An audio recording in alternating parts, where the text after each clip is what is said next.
Halo umat Nabi, sekarang saya sama Nafi lagi perjalanan ke Malang. Kita mau kerja bareng teman-teman East Java Ecotourism Forum untuk pendampingan desa wisata di namanya Desa Kucur, ada di Kabupaten Malang.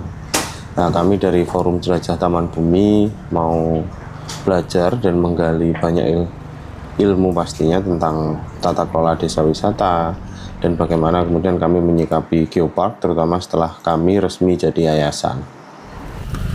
Apa ini, Pak? Duren. Teguh darah tinggi teguh kayak itu.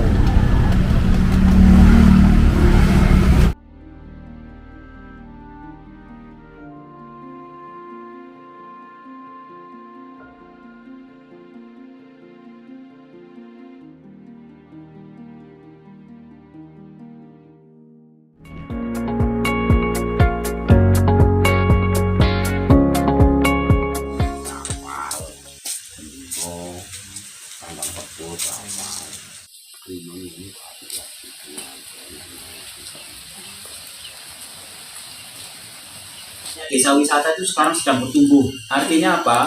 Tercipta saingan-saingan kita. Kalau kita tidak berkembang, ya kita digilas sama saingan. Kan gitu Pak ya? Nah, makanya prosesnya panjang. Karena apa? Desa ini punya orang banyak, ada undang-undang desa. Nah, sekarang pariwisata masuk, berarti harus di-overlapkan dengan undang-undang pariwisata.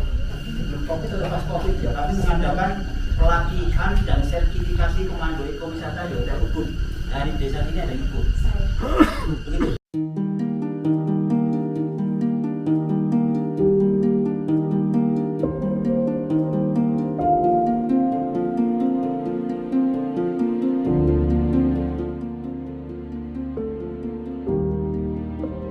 Sing arep disewa ya tok nang kok bertani dhisik.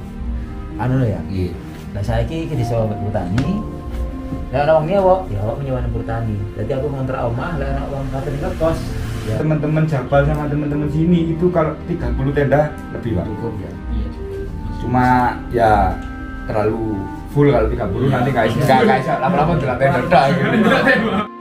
Desa Kucur ini adalah satu dari 3 desa yang masuk dalam program pendampingan desa wisata yang dilakukan oleh East Java Ecotourism Forum (EJEF), itu kerjasama dengan Dinas Pariwisata Kabupaten Malang.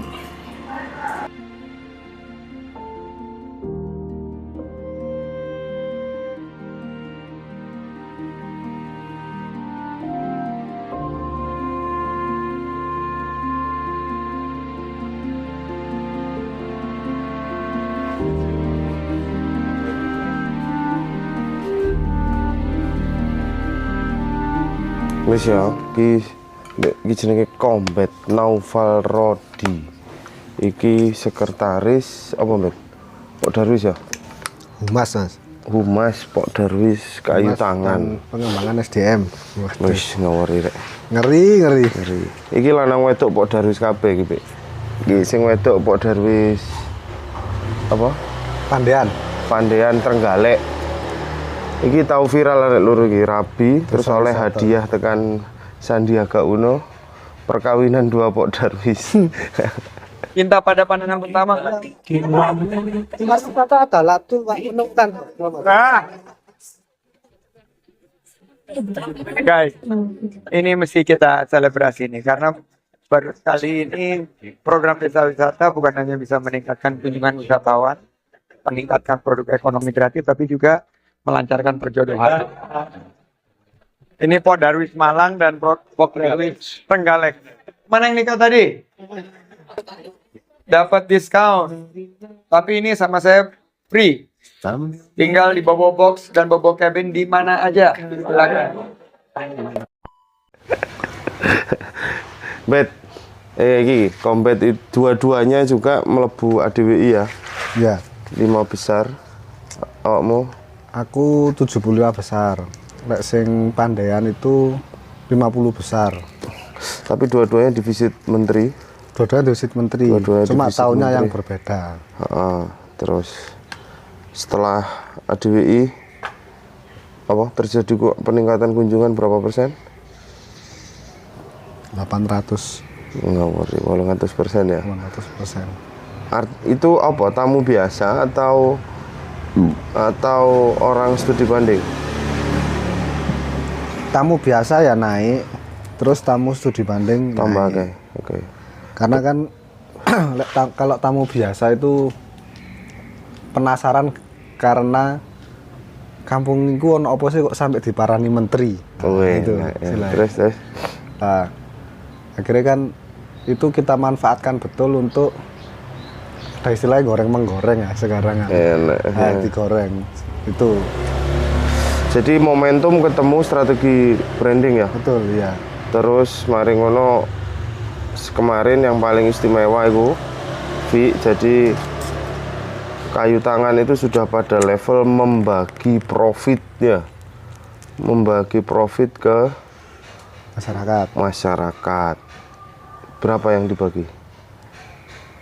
Yang dibagi angkanya di atas 60% Mas. Duit tuh. Duit. Oh, Maksudnya duitnya. jumlahnya berapa? Totalnya kalau dihitung dari 2024 ya, setelah kunjungan Mas Menteri itu 400-an sekian lah ya. 400 juta ya. 400 juta. 400 juta ya, Pak.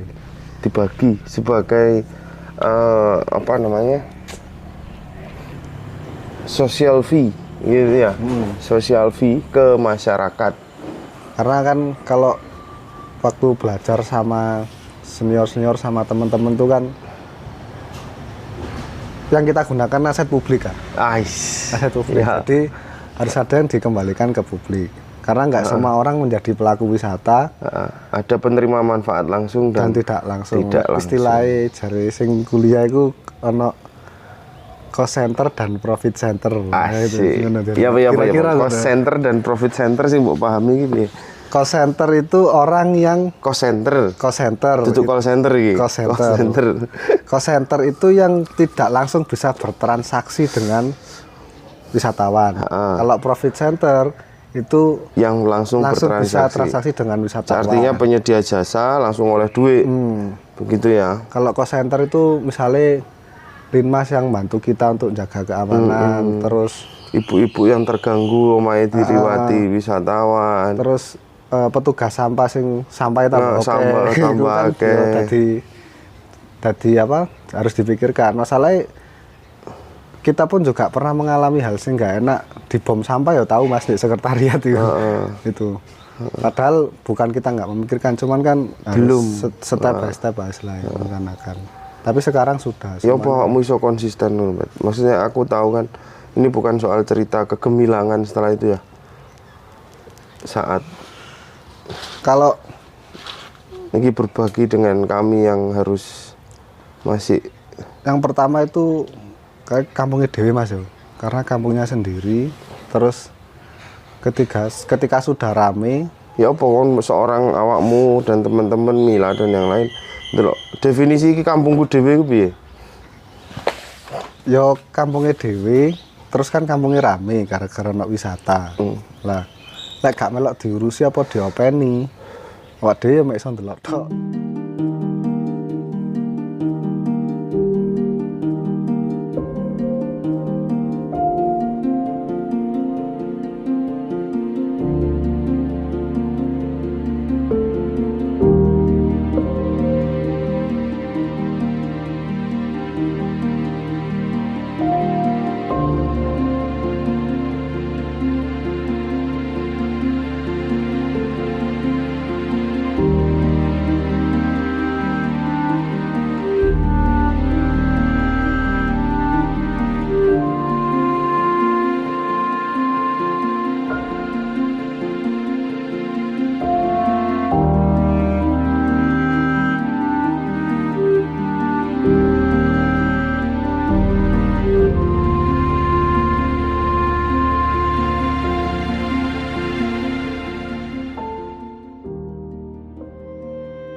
Di mana Pak Akti?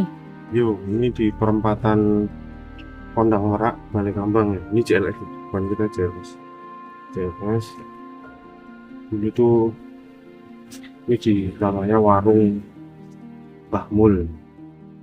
Bahmul itu. Jadi sekitar tahun 2015 waktu aku pertama-tama dampingin Sendang Biru, bahkan sebelum kenal Sendang Biru tuh aku di sini. Jadi base campku tuh di sini sama Mbah Mul. Mbah Mul kan nerima aku dengan sangat terbuka. Ini belum jalan gini, Pi. Si acur ya kawan. Dulu kan memang kita sempat apa ya, fight untuk isu Sir Sempu sama pesisir selatan. Banyak momen penting tuh sama Mbah Mul. Art Rally pertama dulu kita campaign ngumpulin anak-anak motor yang peduli sama lingkungan itu ya di sini.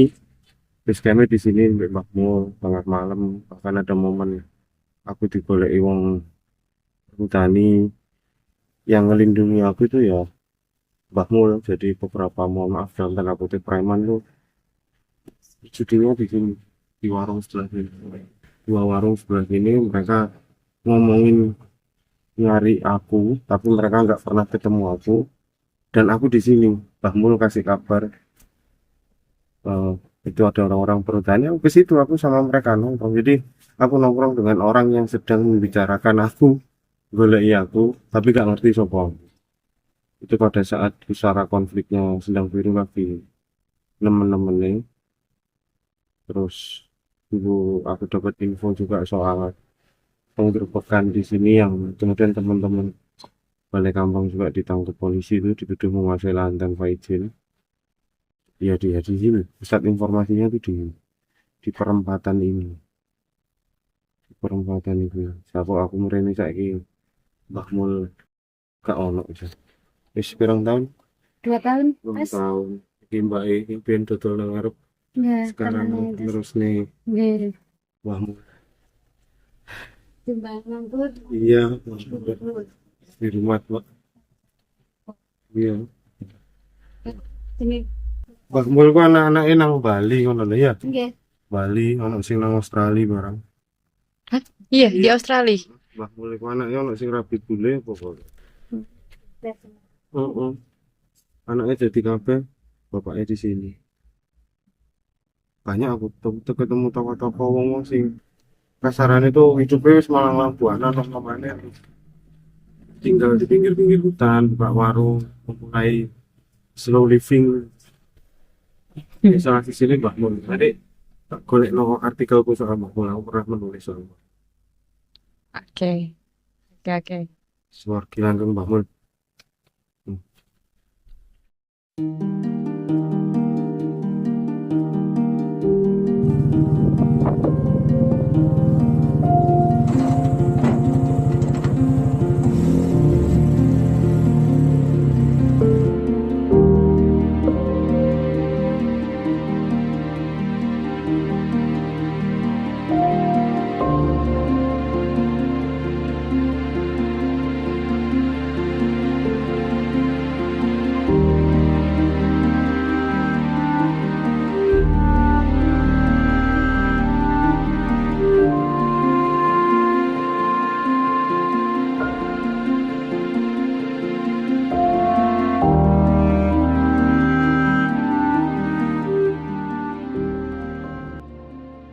Sekarang kami ada di CMC Tiga Warna, Celungkup Mangrove Conservation Pantai Tiga Warna di Malang Selatan. Ini satu lokasi di mana saya berasal dan belajar tentang pariwisata sejak 2015 sampai akhirnya hari ini saya ada di Bojonegoro dengan isu geopark. Semua bermula dari sini dengan teman-teman di Yayasan Bakti Alam Sendang Biru. Ini kami banyak prestasi yang sudah dicapai, tapi satu hal yang ingin saya bagikan cerita adalah bagaimana kemudian tempat wisata yang segede ini yang omsetnya udah miliaran itu ketika ada COVID pun kami sempat kolaps. Dan pariwisata itu kan tentang keberlanjutan, tentang sustainabilitas. Bagaimana kemudian kita tidak bisa benar-benar menggantungkan semuanya dari pariwisata. Oke, saya ingin nang CMC ambek Browi. Browi ini asalnya Ponorogo nang ini mulai kapan? 2015 ya. Si wih, kan berarti ngalami pada saat COVID loh. COVID kok separah apa? Iki ngarepku iki ono Ari bisa nih. Iki sing ngurusi masalah perhutanan sosial. Kalau COVID itu dampaknya luar biasa, apalagi kalau kita berkegiatan atau terlibat di pariwisata, otomatis kita juga lumayan untuk dampaknya. Jadi selama COVID di CMC sendiri ini tetap penjagaan masih 24 jam biarpun tutup kunjungan. Tapi kalau untuk kalau namanya orang hidup kan butuh duit juga kan. Apa yang membuat arek-arek bertahan pada saat COVID? Untuk bertahan itu karena ya balik lagi ke apa namanya roh kita dari awal gitu kan. Gerakan kita sudah pernah, kalau yang di sini itu kalau yang lama-lama itu pasti udah merasakan gitu kan. Pas pengunjung sepinya seperti apa, jadi pas COVID itu ya kita ada dampaknya, tapi sudah pernah ngalamin kayak Itu kan sempat off loh. Apa sih jadi cekelan arek-arek pada saat menghadapi krisis? mereka. Kalau kami di sini kan banyak yang petani hutan, jadi kami Awakmu, terutama ki aku ngobrol sama awakmu. Awakmu kan pendatang, gak duwe sawah, gak duwe iki, apa sing jadi cekelanmu? ada Pada itu. supnya dari ikan. Lah apa mancing? Enggak, ya ada mancingnya, terus saya kirim-kirim ikan ke Malang Kota gitu. Oke. Kerjaan apa? Berarti sebenarnya pariwisata sekalipun iki barang gede ya. Maksudnya apa CMC iki wis gede. Cara divaluasi ono 20 miliar seluruh aset Ada ono termasuk ekologi. keterak COVID langsung landing ya. landing. Ha. Berarti maksudnya artinya kemudian pariwisata itu gak iso dadi cekelan salawase. Ini tetep kudu ono Iya. ini ya. Ya, iya untuk kerjaan alternatif yang lain. Terlepas dari niat kita untuk konservasi kan tetep butuh urip ngono lah. Betul. Iya, Ya, betul. pasti. Bro, tapi kono ki 2015. Kapan kon memutuskan untuk ya wis aku nang kene gak balik? Malah kon ngejak rabi arek terus Iya, iku rapi ya wis bisa tak ajak rene wis. Jadi memutuskan tadi penduduk ini. hmm, Itu di 2022. apa yang membuat awakmu memutuskan itu? Yes, klop aja di sini. Kalau kena urip lah. Ya, kalau ngomongin hidup ya wis semakin kita butuh ya biasanya Butuh kan entek. kan ontek. Hmm. Tapi paling tidak kita dapat memanage lah yang namanya segi keuangan segala macam. Bojomu bahasa kasar ya. Bojomu ki arek kuliah, pendidikan terus dari gak desa lah, kira-kira ngono to.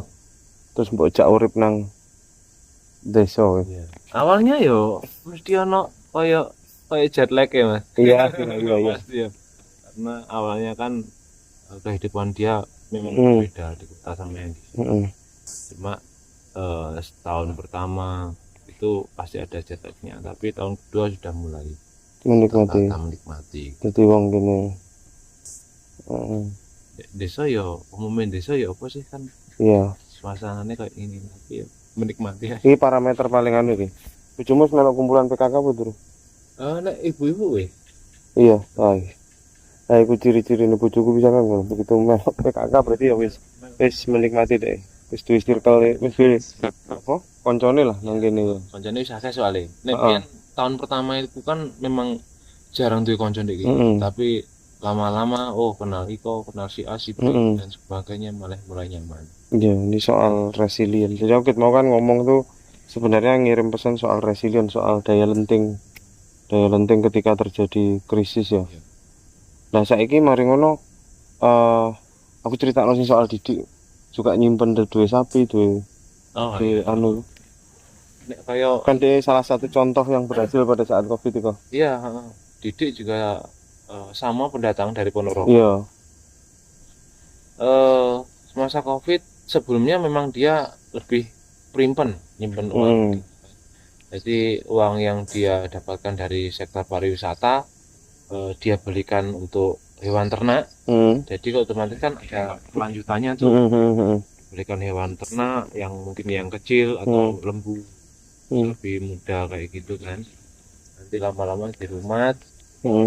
Tapi tetap pembagian hasil dengan orang yang rawat Sampai saiki. sampai sekarang.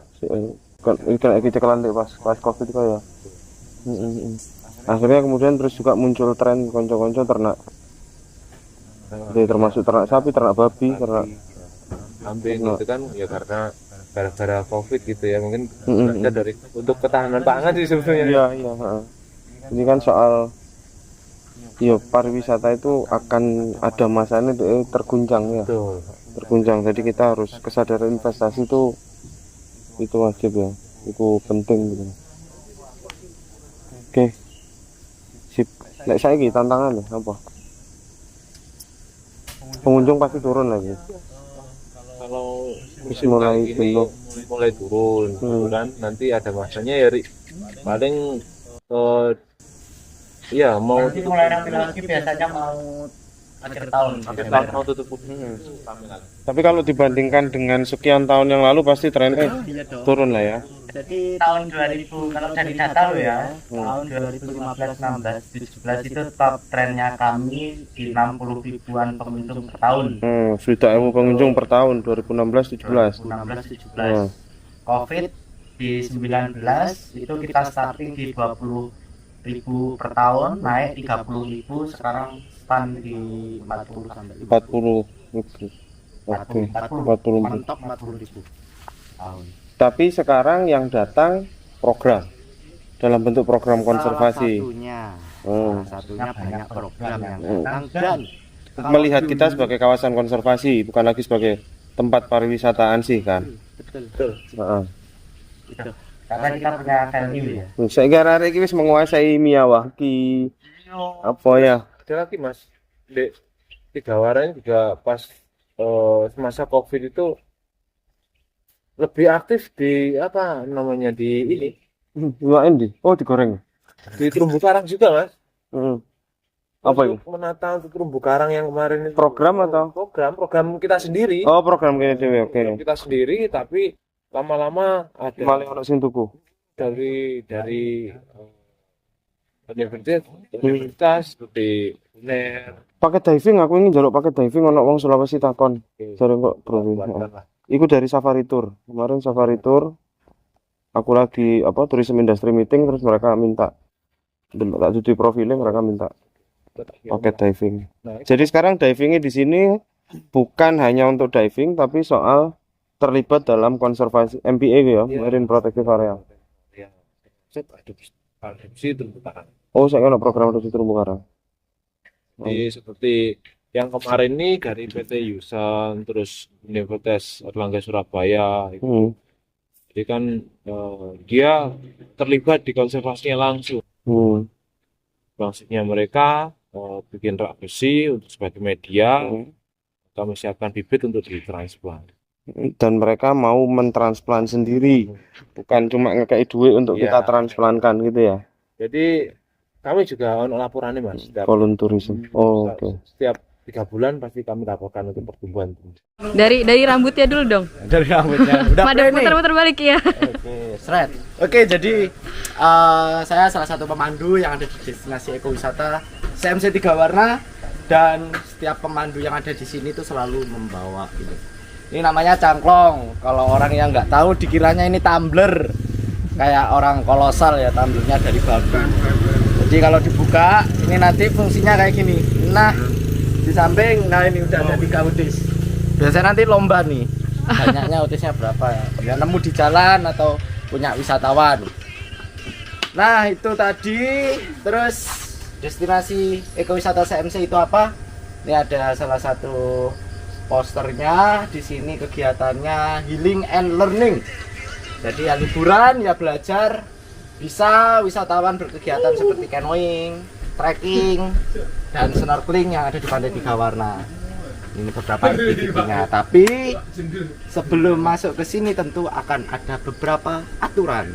Kita geser ke sini ya. Nah, ini media informasi beberapa peraturan yang sudah kita sepakati di tahun 2014 waktu kita awal kali membuka sebagai wisata berbasis lingkungan. Ada pembaruan waktu itu ya, protokol Covid ya, di situ nomor 2 masih ada. Terus ya di sini tamu wajib melakukan checklist barang bawaan di poin nomor 3. Terus juga ada biaya denda kalau ada barang bawaan yang dia ketinggalan atau hilang. Tetapi kami selalu mendorong untuk wisatawan itu lebih kembali lagi ke pantai untuk mengambil sampahnya. Dan dilarang membuat api unggun dan lain sebagainya. Ini larangan-larangan lah. Lalu ini ada media interpretasi juga. Ini kita difasilitasi dari Kemenpar tahun 2022 ini. Tanaman apa aja yang ada di kawasan ini, tidak semua, tapi ada beberapa yang paling sering ditemukan sehingga kita paparkan. Sekaligus biota yang paling umum ditemukan di mangrove ada seperti ya umang-umang, ikan glodok atau mudskipper, ini kepiting biola yang capitnya gede sebelah dan siput laut. Nah, kalau yang ini peta kawasan CMC Tiga Warna. Sekarang kita ada di pos 2 di sini, di pos 2 sini, tempat pengecekan barang bawaan sebelum wisatawan masuk kawasan. Pantai terdekat di sini ada Pantai Celungup, lalu ada Pantai Gatra, dan yang menjadi primadona Pantai Tiga Warna. Adapun 3 pantai Sampana Mini Batu Pecah ini tidak untuk wisata, jadi untuk perlindungan laut. Jadi di sini full terumbu karang. Ya, ini untuk aktivitinya ada canoeing, snorkeling, camping di Pantai Gatra, dan trekking mangrove di jembatan. Terus, nah ini juga ada kesepakatan. Jadi di CMC ini untuk kegiatannya tidak hanya kita cara pengelola wisata saja, tetapi di dalam ini ada petani hutan ya. Ini petani hutan. Sehingga dari pos 2 inilah terakhir kali kendaraan bermotor boleh masuk. Kecuali satu pengelola ketika ada kebutuhan khusus dan petani hutan. Jadi yang lalu lalang di sini wisatawan tentu tidak akan ada. Adapun yang lalu lalang pasti petani hutan yang membawa hasil buminya kembali ke rumah.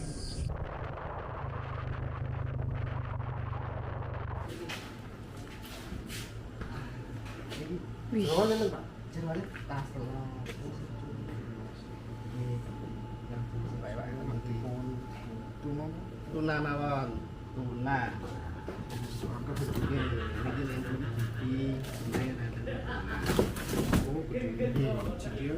Tuna mana? Saya taruh ini.